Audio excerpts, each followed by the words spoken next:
Welcome to IB news. Palakurthi నియోజకవర్గం మహబూబాబాద్ జిల్లా తోరూరు పట్టణ కేంద్రంలోని స్థానిక అన్నారం చౌరస్తా రోడ్లో ఎలాంటి షరతులు లేకుండా సంపూర్ణ రుణమాఫీ కోరుతూ 10,000 మంది రైతులతో రాష్ట్ర మాజీ మంత్రి పాలకుర్తి బీఆర్ఎస్ పార్టీ నియోజకవర్గ ఇన్ఛార్జ్ ఎర్రబెల్లి దయాకర్ రావు ఆధ్వర్యంలో మహాధరణ నిర్వహించారు. ఈ మహాధరణ కార్యక్రమానికి ముఖ్య అతిథిగా రాష్ట్ర మాజీ మంత్రి సిద్దిపేట ఎమ్మెల్యే తన్నీరు హరీష్ రావు పాల్గొని మహాధరణను ఉద్దేశించి మాట్లాడుతూ కాంగ్రెస్ ప్రభుత్వం ఎన్నికల ముందు రైతులకు ఇచ్చినటువంటి హామీలను పూర్తిగా విస్మరించిందని, ఆగస్టు నెల వరకు పూర్తి స్థాయిలో రుణమాఫీ చేస్తానని గొప్పలు చెప్పిన రాష్ట్ర ముఖ్యమంత్రి రేవంత్ రెడ్డి కుంటి సాకులు చెబుతూ వచ్చారని, ఇంతవరకు రైతులకు పూర్తి స్థాయిలో రుణమాఫీ చేయకపోవడం సిగ్గుచేటని విమర్శించారు. అదేవిధంగా రైతు రుణమాఫీ విషయాన్ని పక్కన పెట్టి హైదరాబాద్తో పేద ప్రజల ఇళ్లను కూల్చివేయడం ఎంతవరకు సమంజసమని తెలుపుతూ ఇప్పటికైనా రాష్ట్ర ముఖ్యమంత్రి ఎన్నికల ముందు రైతులకు ఇచ్చిన హామీలను ఎలాంటి షరతులు లేకుండా పూర్తి స్థాయిలో రుణమాఫీ వెంటనే చేయాలని, అదేవిధంగా హైదరాబాద్తో పేదల ఇళ్లను కూల్చొద్దని అన్నారు. కార్యక్రమంలో మాజీ ఎమ్మెల్యేలు, ఎమ్మెల్సీలు, మాజీ కార్పొరేషన్ చైర్మన్లు, బీఆర్ఎస్ పార్టీ ముఖ్య నాయకులు, రైతులు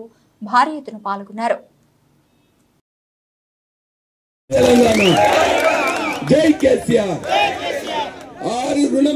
రుణమాఫీని వెంటనే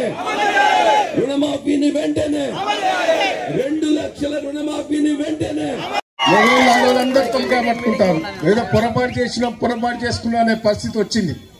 ఇలా రుణాన్ని కూడా ఖాతాలతో ఇచ్చాం, మొత్తం కూడా ఇచ్చాం. మొత్తం మీరు సెక్రటరీ ఎట్లా మాట్లాడతారా, చీఫ్ సెక్రటరీతో మాట్లాడతారా, ఎవరితో మాట్లాడతారో పాలకు నియోజకవర్గం 100% మాఫీ అయ్యేందుకు మీరు పోరాటం చేయవలసిందిగా విజ్ఞప్తి వస్తున్నారు. మీరు రాష్ట్రం అంతా చేస్తారు. రోజు అడుగుడు పెడితే 15 ఆగస్టులోగా తప్పకుండా చేస్తా అని పార్లమెంట్ ఎన్నికల ముందు నమ్మించి ఓట్లు వేయించుకున్నాడు.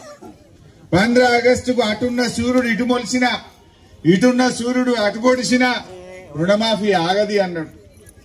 కొమరెల్లి మల్లన్న దేవుడి మీద ఒట్టు పెట్టిండు, మెదక్ చర్చి మీద ఒట్టు పెట్టిండు, యాదాద్రి లక్ష్మీనరసింహ స్వామి మీద ఒట్టు పెట్టిండు, భద్రాద్రి రామచంద్ర స్వామి మీద ఒట్టు పెట్టిండు, ఏడబోతే ఏడ ఒట్లు పెట్టిండా లేదా?